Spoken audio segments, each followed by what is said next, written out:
Mora na filosofia. Morou Maria, morou Maria, morou Maria.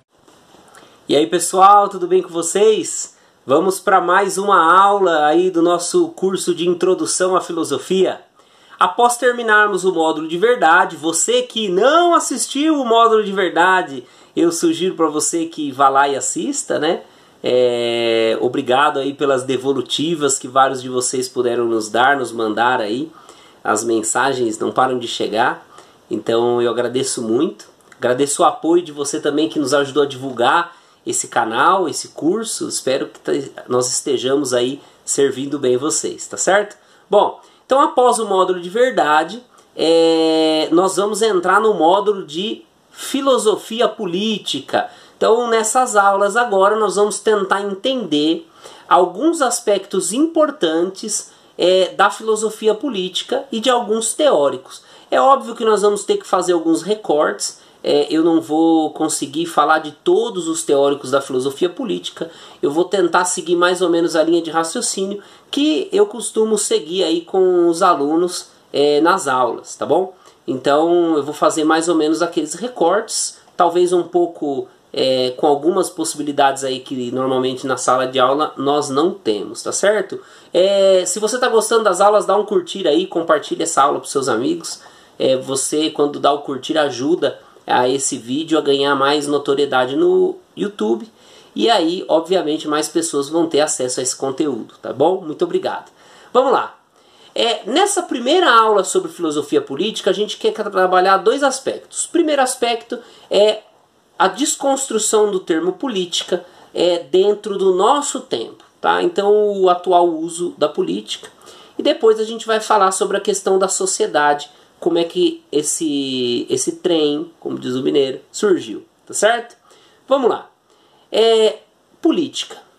É até complicado falar política no nosso tempo, porque num tempo de extremismo e polarização como o que nós vivemos, quando nós falamos política, nós já pensamos diretamente na ação do político, daquele que foi colocado para exercer um determinado mandato eletivo, né? Que foi escolhido pela sociedade para exercer. Nós sabemos que, infelizmente, no nosso país, nós estamos flagelados por alguns fenômenos, como, por exemplo, a corrupção, né?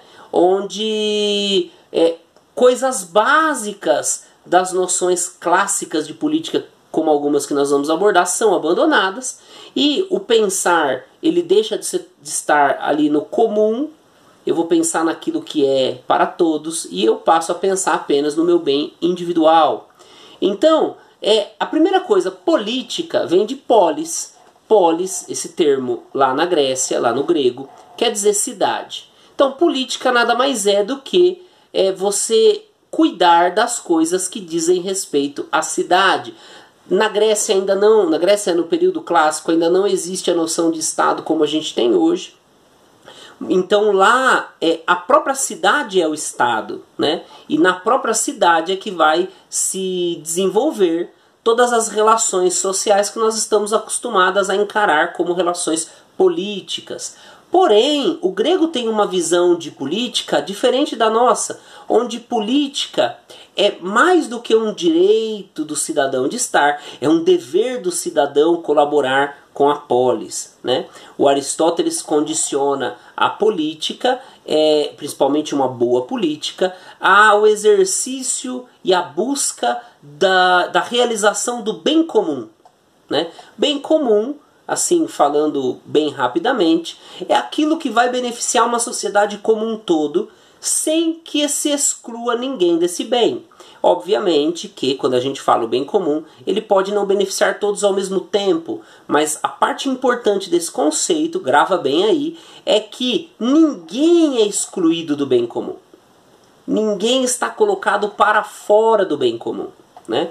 Então essa é a característica importante disso. Então quando a gente, agora nessas aulas que nós vamos estudar filosofia política, é muito importante que você perceba que nós não vamos falar da prática política, especialmente a prática política brasileira, né? Se tecermos uma ou outra crítica, nós vamos estar pensando especificamente no desenvolvimento da teoria filosófica a respeito da organização social, tá bom? Então, é importante falar isso na primeira aula, porque em tempos como o nosso, onde está tudo muito polarizado, qualquer palavra que eu disser aqui você vai interpretar de acordo com aquilo que você ouviu. Você assistiu às aulas de verdade, sabe do que eu estou falando, né? Nós vivemos num tempo aí de pós-verdade e de fake news. Então, uma aula como essa de um assunto que nos fere o âmago da nossa alma, como é o assunto de política, se a gente entrar na discussão partidária, a gente fatalmente sairá ferido dessa discussão. Por isso, foca bem, nós vamos abordar os teóricos. E quando a gente abordar alguma coisa que incomodar você, lembre-se, nós vamos estar no contexto de um determinado teórico, ok? A segunda questão que a gente precisa trabalhar nessa aula inicial é a origem da sociedade, de onde a sociedade veio.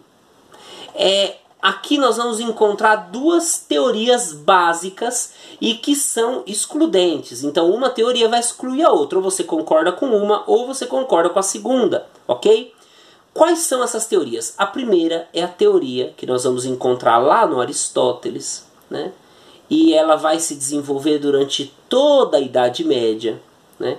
Até o início da Idade Moderna, né? Passando ali no comecinho do Renascimento. E no Iluminismo ela vai ter o nascimento aí do seu grande rival, né? Que é a teoria do justnaturalismo. A sociedade fruto da natureza humana. O Aristóteles tem uma frase que diz: o homem é um animal político. O que quer dizer isso?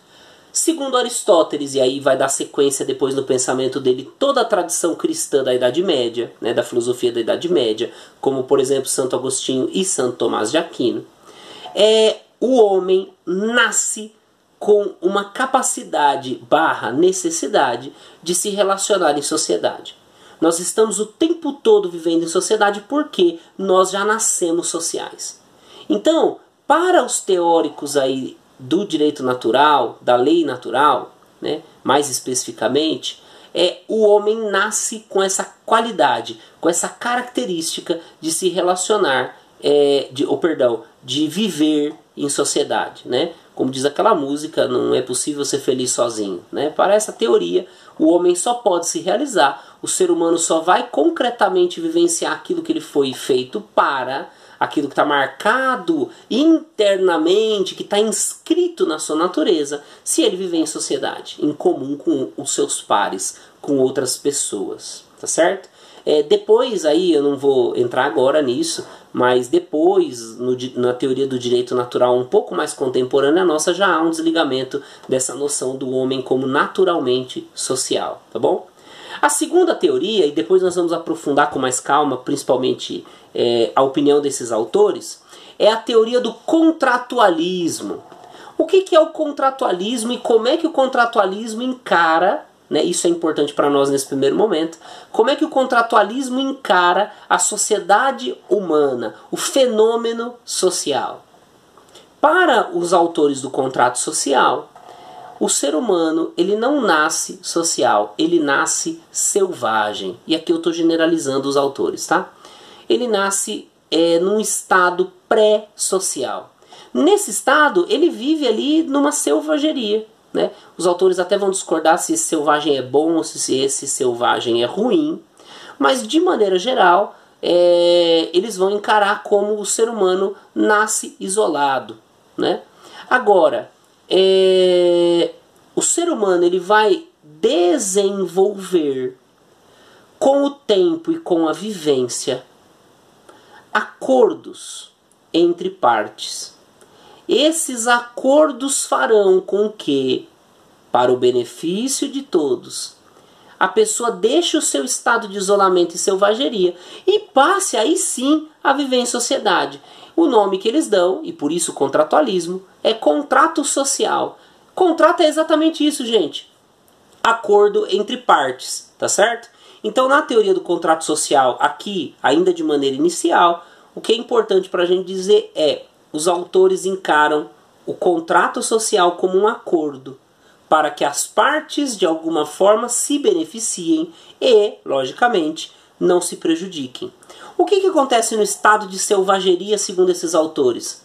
Se eu tô lá vivendo sozinho, imagina que você entrou naquele seriado que passa aí no canal de TV a cabo, Os Homens da Montanha, né? Você vai viver lá isolado na montanha, sozinho, e chega alguém lá, e esse alguém ele é mais forte que você, está bem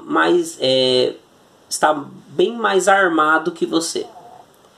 O que esse alguém quiser, você vai ter duas opções. Se ele te solicitar algo, ou você atende, né, vamos dizer que seja algo que você não queira, ou você atende mesmo não querendo, ou você vai ter que entrar em conflito, em combate com esse cara.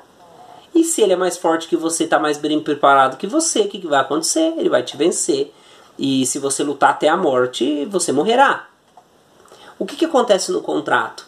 O contrato limita o mal que um pode fazer ao outro, né? O nome desse controlador, desse limitador é a lei, né? Mas isso a gente vai deixar para as próximas aulas. Para uma primeira aula tá bacana. Vamos manter o estudo. Nos ajude aí, se inscreva no canal. E um forte abraço. Valeu!